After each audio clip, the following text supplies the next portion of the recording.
Maganda umaga, tanghali, hapon, gabi sa Zodiac sign na Cancer with the water elements. Lola Baby, nagpapakilala, isang like, subscribe, and share. Bibigyan ko kayo ng general reading sa mga natitirang araw, linggo ng buwan ng March. Let's see the energy surrounding para sa mga Cancer. Yan ha. Turtle spirit. Slow and steady wins the race, di ba? Ano kayo, yung tinatawag mahinay. Okay? Yan. Madahan, 'di ba? It's like hindi kayo basta-basta pwedeng madaliin, okay? Pero nananalo, kayo pa ang nananalo, 'di ba? Yan. Kumbaga dito yung tinatawag, hindi kayo pwedeng madaliin. Huwag mo nga akong parsahin. It's like, huwag mo nga akong agad-agad ay pagdamitin, 'di ba? Hayaan mo muna ako mag-almusal. Hayaan mo muna akong makinig ng balita, 'di ba? Something like that. Ayaw nyo minamadali kayo, 'di ba? Yan. It's like tinatawag, it's about your time. Hayaan mo ako, 'di ba? Yan. Kung kailan ko gusto magdamit, kung kailan ko gusto lumabas, 'di ba? Ayaw mong ikaw may nagmamarunong sa iyo na memorsa, 'di ba? It's like ito isuot mo. Hayaan mo kung anong gusto kong isuot. Yan, 'di ba?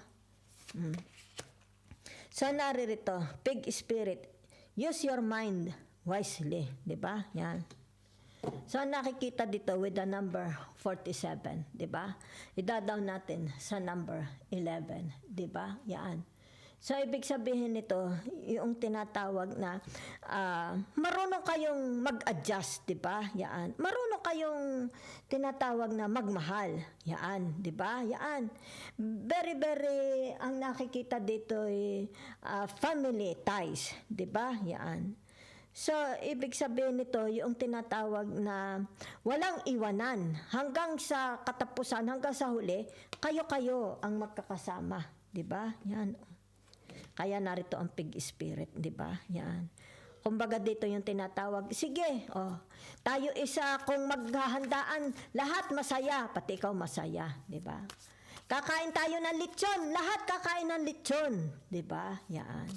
Walang lamangan, di ba? Lahat pantay-pantay. Kung sa sahig tutulog, lahat sa sahig tutulog. Kung sa kama tutulog, sige, tabi-tabi tayo sa kama, di ba? Yan, It's like tinatawag na tayo'y magkakasama sa hirap at ginhawa. 'Di ba? Yan. Kumbaga dito yung nakikita para kayo mga piglets, para mga bata, 'di ba? Yan. You love joy, maybe you love animals too, 'di ba? Gusto mo ng ingay, 'di ba? Yan. Gusto mo yung very very playful kasi nakikita very very playful din kayo, okay? Ito naman sa turtle spirit may number 62, idadaw natin sa number 8, 'di ba? So, ibig sabihin, it's about your strength. Ibig sabihin nito, yung tinatawag na hindi ka talaga pwedeng madaliin, di ba? It's like, halimbawa, sabihin na nating aalis ng may meeting. Halimbawa, may meeting alas 8 ng umaga. Kumbaga dito, ano ka? Ay, mag-aalis 8 na, nandiyan ka pa. Ano kang ginagawa mo? Di ba? Yan. Yun, ganyan kayo, 'di ba? It's like tinatawag na hindi kayo nahihindik, 'di ba? Ano kung mag-aalas 8 na, 'di ba? Makakarating din ako doon. Take it easy. Huwag ka may kutsi naman, makakarating. Ano ga kung malate, kaunti lang naman, 'di ba? Yan. Ganyan kayo, Sige. Very, very playful kayo. Gusto nyo maingay ang inyong bahay, di ba? It's like full of fun, full of play, di ba? Play. Yan ha. Antelope spirit. Life is speeding up, di ba? Para kayo nakikipagkarerahan. Siguro nananarbyos kayo, It's like dito yung tinatawag, teka muna, naku po, Diyos ko po, kailangan magtrabaho at magbabayad na ng tuition, di ba? Yan. Okay? Life is speeding. Kailangan tinatawag maingat. Yung tinatawag na maangat. Hindi yung agad, halimbawa gising na ng alas 6, di ba? Para makapagtrabaho agad, para hindi mapasuot sa traffic. Di ba? Yan, Di ba? Ibig sabihin nito ang buhay sa inyo, okay? Para kayo nakikipagkarera, okay? It's like karera. Para magkapera, yumaman, matanggap agad sa trabaho. 'Di ba? Yan. So that's how you see life, 'di ba? So, let's see, tinatawag na other energies. I will use 3 tarot cards, ha? Okay. Naririto ang tinatawag na the 10, okay? The 10 of Pentacles, di ba? So, ibig sabihin nito, bayad ang utang, di ba? May pagkain, masarap ang pagkain. Walang intindihin, walang kaaway, di ba? So, maaaring for some of you, wala ditong mga may sakit, di ba? Ito yung nakikitang na wala silang diabetes. Tinatawag na balance ang kanilang sugar, mababa ang sugar. It's about their health. Ibig sabihin, check! Okay? Healthy. Okay? Tuition fee, bayaran, check! Yan. Walang maniningil, walang kaaway, di ba? Ano pa yan? It's about pagkain, check! Ibig sabihin, balanced diet, may prutas, may gulay, mayroong ulam, 'di ba? Yan. Ano pa, 'di ba? Pera sa bangko, check, 'di ba? Tumataas, 'di ba? Ano pa, 'di ba? Maaring yung inyong tinatawag na business o entrepreneurs, yung tinatawag na investment, 'di ba? Trabaho, 'di ba? Yan. Ibig sabihin nito, wala ka lang makalabas sa trabaho, lahat nagmamahalan, 'di ba? Maaari ito sabihin na natin it's about umaalwan ang iyong buhay. Maaring dito hindi ka nag-iisa. It's like hindi ikaw ang yung tinatawag hindi lahat iyo. It's like ako na naglalaba, ako na nagluluto, ako na ang namamalingke. Hindi. Luxury, 'di ba? It's like maraming manpower, 'di ba? Maraming kasama na tulong. You're surrounded with love, you're surrounded with friends. So, nakita dito your status, di ba? Ibig sabihin na respect, very, very, very respected person kayo, di ba? So, nakikita dito your wealth, di ba? Luxury, pinakikita din, di ba? So, ay teka muna ha, bumagsak tayo, okay? Sa inyong tinatawag kung dito, halimbawa sabi natin materials, everything, kompleto, check. Pero sa bako, check. Trabaho, check. Walang kaaway, check. Di ba? Yan. In and out ng money, check. Mga nagbabayad ng utang, pasok. Pero bakit bumagsak ang tinatawag na the 8 of Cups, di ba? Sa anyang areas sa buhay ninyo, okay? Ang tinatawag na the 8 of Cups. Yan ha? So, ibig sabihin, maaring for some of you, walang swerte. Okay? Sabihin na natin, walang swerte sa pag-aasawa, walang swerte sa pagnonobyo, nobya, di ba? Yun lang, maaring maybe for some of you, nakakaranas ng tinatawag na harassment, di ba? Brutality, di ba? Tinatawag na, abusiveness from their partner, di ba? So, maaring sabihin na nating mga byudo, hiwalay, annulled, di ba? So, maaring sabihin din nating meron ditong third party, mga, halimbawa, ang kapartner ninyo is nag-cheating, di ba? May mga sabihin na nating kirida, di ba? So, for some of you here, nakikita rin yung tinatawag, and it's not all, di ba? Kung meron ka it's like tinatawag, kailangan mag-balance, di ba? Mag-balance. Pero dito, balance ka sa lahat-lahat, di ba? Dito ka lang hindi balance, okay? It's like sabihin na nating hindi ka appealing. Halimbawa, meron kang tinatawag na social media, 'di ba? Yan. So ibig sabihin, hindi ka appealing, hindi ka attractive. Okay? Maaring sabihin na nating hindi convincing, 'di ba? Ang dating mo is not convincing, especially doon sa mga people with advanced thinking. Sabihin na nating foreigners, 'di ba? Yan, kasi nagtiwarek, 'di ba? Yan. So, it's about tinatawag na, it's like you don't know their culture and tradition, bumagsak, di ba? Yan. Maybe sabihin na natin kung ito ay nasa abroad, di ba? Ibig sabihin, wala siyang success. It's like tinatawag, ang abroad is not for them. Kung ito man is nakatapos ng trabaho, ibig sabihin nito, iba ang naging linya nila, di ba? Hindi yung kung ano yung napag-aralan nila. Okay, something like that. Maybe their expectation, they have expectation na hindi na-meet, di ba? Yan. So, ibig sabihin nito yung tinatawag na it's about time to let it go. Accept it, di ba? O maybe sabihin na nating maaaring hindi na sila masaya.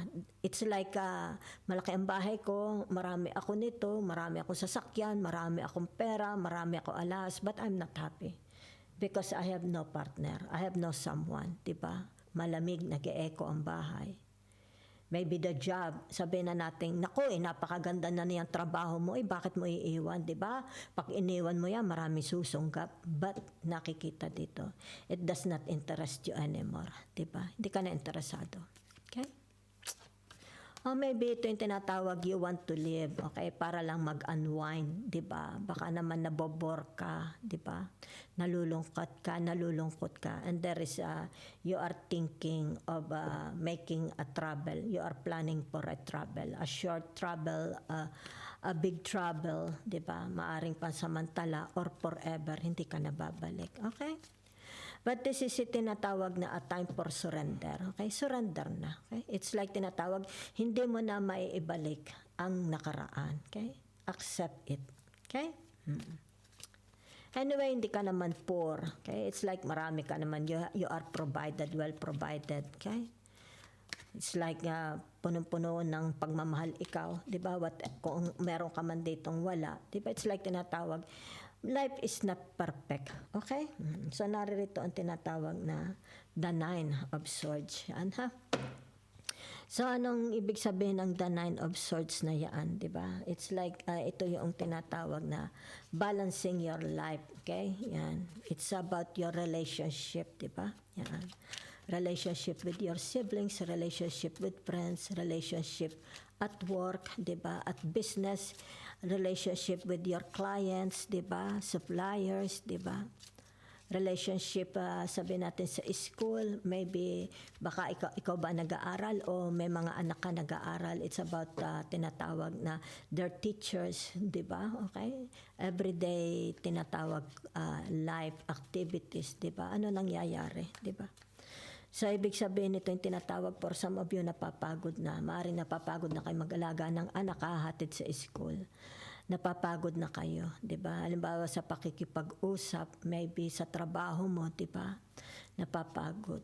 Okay? Yan, ha? So, dito nakikita yung tinatawag kapaguran. Maaring sabihin na nating masyado na kayo exhausted, burnout. Okay? So, everyday ninyong ginagawa. Okay? Yan. So, naririto. Okay? Sandali at nagtiwarek. Okay? Yan, no? Kita ninyo. Ito yung tinatawag the Six of Pentacles. Diba? So, the Six of Pentacles is more about helping. Diba? Supporting, giving. Diba? Pero dito, yan, na maaring kayo is tinatawag na nagtitipid, okay? Yan. O maaring sabihin na natin, you don't want to, yung tinatawag involvement, ayaw mo nang ma-involve, di ba? Nakakapagod, di ba? Maaring dito, nagkikreate lang ng kaaway, di ba? Dito kasi, yan, ha? It's like dito, nagkikreate ka ng pagmamahal, ng pag-ibig, di ba? It's like tinatawag, you are giving all yourself, di ba? Yan, nang walang question. But here, nagkikreate na. Nagkikreate ka na ng kaaway, di ba? Yan. So, ito yung tinatawag, tayo muna. I've learned my lesson. This time, hindi muna. It's no involvement muna, di ba? Yan. Nagbibigay na nga ako ng pera, ako pa sinisiraan, di ba? Yan. Ako na nga ang tumutulong, di ba? Yan, no? It's like tinatawag, na matapos kitang tulungan, may naririnig pa ako, di ba?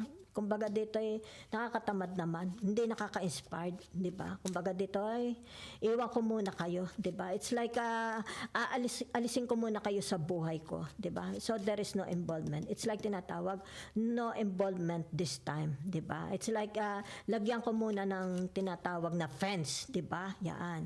Ang aking emotion, 'di ba? Masyado na akong tadtad, masyado na akong burnout, masyado na akong nasasaktan, 'di ba? Yan. Pero ba't nariyan pa rin kayo, inaabuso nyo ako, 'di ba? Yan. Tinutulungan ko kayo, pero kumbaga dito kung ano-ano pa mga naririnig ko, tayo muna, dyan muna kayo, 'di ba? Absent muna ako, magdi-disappear muna ako, 'di ba? That's I see for you. So ibig sabihin nito, yung tinatawag self muna, sarili mo muna, 'di ba? It's like people will say, itong mga cancer nito makasarili, para sira, 'di ba? Yan 'di ba? It's like kumbaga dito nakikita ka na nila, 'di ba? Yan, naiinggit pa sila, 'di ba? Okay? Mga natulungan mo na sila, sasabihin, to si cancer parang sira, 'di ba? Tingnan mo, 'di ba? Pinagmalaki pa yung kanyang kutse para sira, nagpapainggit pa, something like that, 'di ba? So it's more about pagod ka na. You need tinatawag na body repair, health repair, immune repair, tinatawag na energy repair, 'di ba? Yan. So it's more about loving yourself, giving tinatawag attention to yourself, 'di ba? Yan, it's more about yourself. Yan. Ibig sabihin nito, baka nalolosyang na kayo dahil kasi masyado kayong involved, 'di ba? Yan. Very very toxic, 'di ba? Yan. Kumbaga dito yung tinatawag non-stop, 'di ba? Yun din, 'di ba? Ibig sabihin nito, take care of yourself. Yan ha. Baka maybe for some of you kailangan mo nang i-attend ang inyong health, 'di ba? Your body, your mind, your soul, 'di ba? So that dito naglalagay kayo ng pens, 'di ba? So ito na, what you are praying hard. Okay? Dito nakikita the 7 of Wands, 'di ba? Okay? It's about your intention, okay? You are praying for your intention. 'Di ba? Yan. Maybe you are praying for your happiness, you are praying for your victory, you are praying for your career, you are praying for your relationship, 'di ba? Maaring magulo ang relationship niyo. You are praying for peace, for good health, 'di ba? So ibig sabihin nito, yung tinatawag na okay, it's about time talking to God, telling God, okay? What ano itong intention, okay? Na sana is mapagbigyan, okay? So, the last, yan, you will harvest, di ba? Yan. Ibig sabihin lang nito yung tinatawag na, unahin mo muna ang pansarili mo. Before you help others, tulungan mo muna ang sarili mo, okay? At saka ka na lang tumulong sa iba pag marami ka ng kayamanan, di ba? So, it's about tinatawag na harvesting good name, harvesting reputation, good reputation, harvesting good image, harvesting pera, di ba? Harvesting kita sa bukid, harvesting from your animal nursery, babuyan, kambingan, mga puno ng mangga, harvesting, di ba? Yan. So, ibig sabihin nito, yung tinatawag na sana nagdadasal ka sa Panginoong Diyos, yan. Matapos na ang iyong laban sa buhay, di ba? Yan. Kasi for some of you here is like tinatawag, you give all your life, you dedicate all your life to others. Okay? Kumbaga dito yung tinatawag, masyado ka ng pugrot. Napugrot ka. Yan o, napugrot ka na. Yan nakita mo, pugrot ka. Di ba? So kailangan meron muna kayong isakripisyo. Di ba? Yan. At pagka stable na, yan o. Di ba? Kasi kita mo naman o. Life is speeding up. Mabilis ang buhay, mabilis ang pagdaan ng panahon, di ba? Ibig sabihin nito, bago ka tumanda, hindi ka pugrot, di ba? It's like tinatawag, tayo muna, nare-realize ko, tayo muna, nangungulubot na ako, wala akong pera kasi binigay ko na sa kanila, di ba? All my time, all my di ba? So it's about time thinking about yourself. You are not madamot. Iniintindi mo lang yung pansarili mo. Okay? And pag ito'y naano mo na, ibig sabihin, once you harvest this, why not? You will give, i-share mo naman. Diba? So that's what I see for you. Diba? So ibig sabihin ito na. Okay? Ang tinatawag na retirement. Whatever is this, kung ano itong legacy iiwan mo, diba? Meron kang tinatawag the chosen one. It's about time. It's about your retirement. Kung sino ang papalit sa iyo, di ba? Kung sino ang tinatawag na following yung tinatawag karapat dapat, di ba? Para merong magpatuloy ng iyong iiwanan. Okay? Thank you very much.